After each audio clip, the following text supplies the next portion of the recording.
of owning a cafe, and other heroic deeds, by Beware the Tristero. Chapter 161. Shie Hasakai. They called themselves the 8 Precepts of Death. It was 10:30 on this summer storm-coated Thursday morning, and with Dabi, Tomura, and Spinner finally calmed down, everyone was a little less on edge. An edge, no matter how metaphorical, that they'd very nearly thrown themselves off of. An edge that would have seen them dive into a chasm of wasted time and despair, into a fight that could have caused multiple casualties with little to no reward. God, if not for the kids rallying around and bringing the potent wrath of a highly displeased Mimi-chan to bear upon them. If not for Mirai and Natsuhiro finishing up the Osaka terrorist attack investigations and getting a Loud Cloud Express delivery return home, then they could have sent the 3 diligent young men into Detneret HQ, where, as Sir Night-Eye's powers foretold, they'd have found nothing to do with Shouta. They'd have gotten into an altercation. A full-on, blood-drenched, chaos-inducing fight which spanned the whole of Deka City would have erupted. People would have been gravely hurt, Redestro would have escaped, and everything would have been for nothing.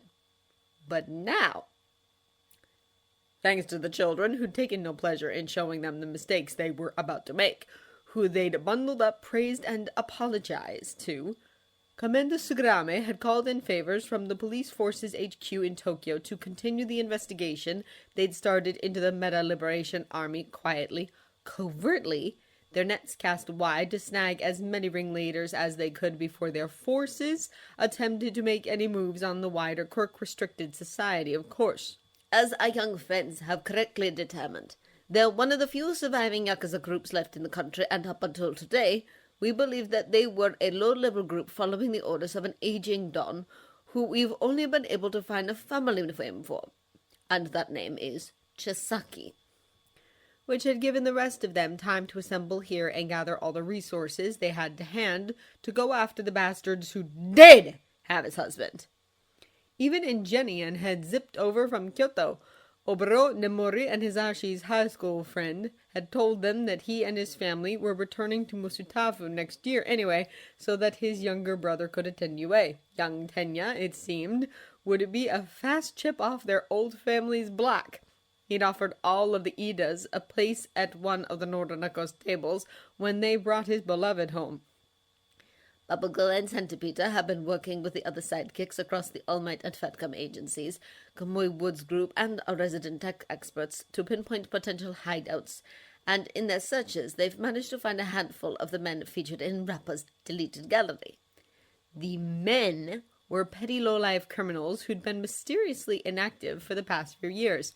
However, when the child had come to light, finding out anything about her had been nigh on impossible. Chisaki only had one biological child, a daughter, and she was in her late 20s now.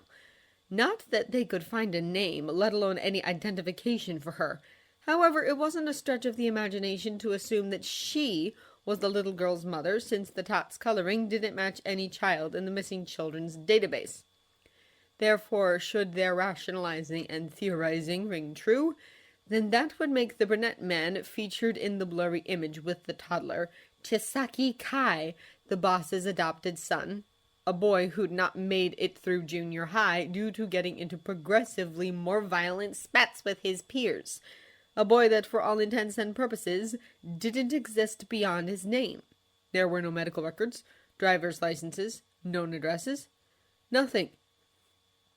Since they're keeping the operation quite literally underground, we've accessed satellites owned by the Department of Defense and power readings from the national grid to look for any areas beneath Musutafu and the surrounding areas where there's excessive power usage, and unsurprisingly, we've found 3 areas of interest here, and here. Feeling his tense shoulders bunch further under the tension of needing to move, Yagi Aizawa Toshinori instead let out a deep breath and returned his attention to the gentle hugs he'd wrapped around Nato to his right and Izuku to his left. Both not his biological sons, but they were his sons in every way that counted, just as the other kids were. He still felt awful for overlooking them, for brushing off without considering their feelings under the guise of protecting them. God, he didn't know whatever he did to deserve them and show. Shouta, he'd be so proud of them.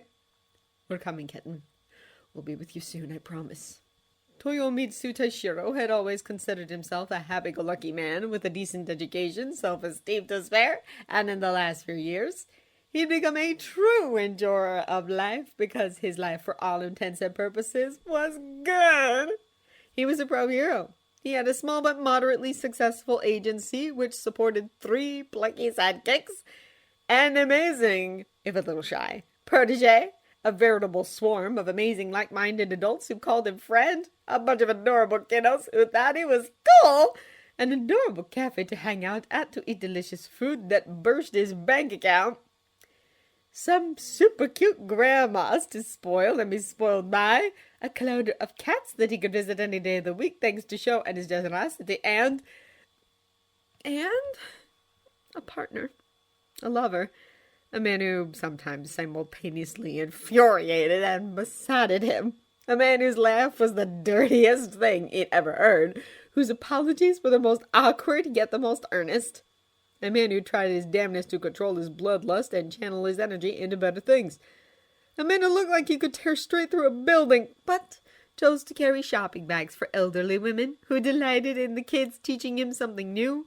who enjoyed his cooking and saw him as someone to aspire to, as someone who was attractive, as someone to be loved, regardless of what size he was. That was why, as he sat here in Sir Night-Eye's big fancy conference room, he was feeling his reputation as the Jolly Bro Giant slip away into something infinitely more pissed off. That's why we're breaking up into 3 teams, each led by a senior pro. Swallowing thickly, he watched as the hollow screen the golden-eyed man pointed to lit up the locations most likely to contain the bastards who'd coerced Ken into working with them. Of that he was sure. Toshinori was taking his group to an abandoned church. Madai's team would search an out-of-service subway station, whilst he and his crew hit a derelict former amusement park. And I'm sorry, but this is a pros and police force only mission. What? The fuck it is! Our special permissions last for the next 24 hours. Oi! If the awesome foursome get to help out with their fucking work studies, then they can look after us, right? Hey, does that mean we can... You gotta be kidding, kids. Sighing, a breath of levity leaving him, Taishiro watched as the grandmothers rallied with the heroes to settle the teens down, a hopeful grin finally stretching his lips. They would find his former trainee. Katron, calm down! Deal out a heaping helping of justice. Whoa, Buckaroo, easy! And find a way to bring his Ken back. I second Katsuki's righteous indignation. His Ken, who he was going to give a bloody good talking to? Toshi-kun! His Ken, who he'd still not properly forgiven yet, but... I concur. He would. Sure, no! Their bonds to each other and this community ran deeper than this mess. Dad, come on, we can help. Well, he hoped that they would, anyway. That's no good. Just hold on a second, please. Shouta would have the deciding vote, of course. Simmer down, you little geniuses! The kitten wouldn't want you endangering yourselves, right? But he was sure everything would work out. Or potentially breaking the law. He became a pro to help mentor you guys through UA, didn't he? He's gonna get all huffy and disappointed if you screw up your dreams now, don't you think? They'd come too far and worked too hard. Fine! You're right. I guess. They cared too much to fail and fall apart. Yeah, all right, but Domini and the others should still get to go. Tomini's quirk could be real helpful underground, and Spinner Knee will be able to climb into places that you guys can't, won't he? How this whole nightmare, how they'd rallied around each other, it proved that they were in this together. Okay, but I want the 3 of you with me because I can't handle the thought of any more of my family being harmed, so stay close and stay back if I ask you to, alright? It proved that Shouta had been right all along, and they would show him how much his hard work meant, how much stronger the ties of a community were against any kind of evil. Well, now that that's decided, let's get moving. A raid during the day might not be something they'll expect, especially since they've done their damnness to misdirect us toward Redestro's group. However, this doesn't mean we can let our guard down.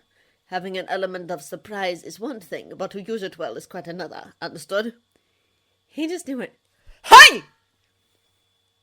To see a fight not break out across Dacus City was disappointing, considering how many police force and regular police officers had been skulking around the place whilst the pros hedged about the outskirts of the area, their combined efforts probably looking for weak points to attack. Weak points that would ensure fewer civilian casualties, that would allow them to focus their efforts on Redestro's gaudy tower where Cypher had so helpfully told them Aizawa was being held. Their sickness had developed to a point of being incurable, which, though a boon for him and his efforts, were still quite disturbing to see as the days of Aizawa's absence grew longer. This meant, of course, that their valiant attempts at a rescue had to take place sooner or later, and when they did, their country would be made fully aware of the wretched disease known as quirks. The heroes and the fanatics would blur together. Each faction would showcase how wrong, how unnatural it was to weaponize and flaunt something so intrinsically wrong with their bodies. There was the added bonus of thinning out their numbers, too. The quirk obsessives would be injured and arrested, their city exposed and blown apart. The pros, however, would definitely suffer casualties and fatalities because Redestro and his ilk had no issue when it came to killing and maiming to get what they wanted. That inane dullard's father had cited so much in that ridiculous self-indulgent tome of his. For the Meta-Liberation Army's chief dogma and primary piece of propaganda spoke at length about their freedom to revel in their quirk illness coming at a bloody price. That martyrdom was the ideal. No wonder that lunatic had topped himself in person. Oi, Kai, they haven't sent any more money, and we've already burned through half of what we got before that bitch Cypher upped her cut. Fact, there's honor amongst thieves, but giving her more because she was betraying an old friend is still poor business. Ma, Joyce-san, she did her job, and we got more than we thought out of Yaki, didn't we? Plus, once this war we've started amongst our enemies kicks off, we'll be able to up the price and send them a video or something of our cook looking worse for wear to make a point. It's not as though we can't patch him up straight after, is it? Humming thoughtfully as he and his two closest associates lounged in his office with ample servings of onigiri, oden, and yakitori set out neatly upon his boss's coffee table between them. Overhaul couldn't quite leave his thoughts. No, because his boss, the man he couldn't adore more if he tried, was still slumbering. Still waiting for the perfect world he'd failed so far to make. A world that would be all the closer when the pros followed the path he'd laid out for them. Maybe it wouldn't hurt to give them a nudge. What could they do to ignite the powder keg of battle? Should they do something so risky with so much in their favor? No, he had a plan. He had faith in it and his goals. He couldn't afford to jeopardize their progress, could he? True. He breathed, his head inclining towards Harry as the younger man delicately sipped at his match, his own mouth still enjoying the well-seasoned taste of the chicken skewer he'd just devoured, his shoulders rolling. However, in the meantime, I think it's best that we focus on our move to Hokkaido. He mused demurely. Chisaki's summer has been stabilized, and thanks to our assets, have made incredible progress with the serum for the bullets, too, he reminded. So let's be cautious. Let's return to the shadows for a time. He allowed a sly grin, pulling his lips. It's only done us good so far, hasn't it?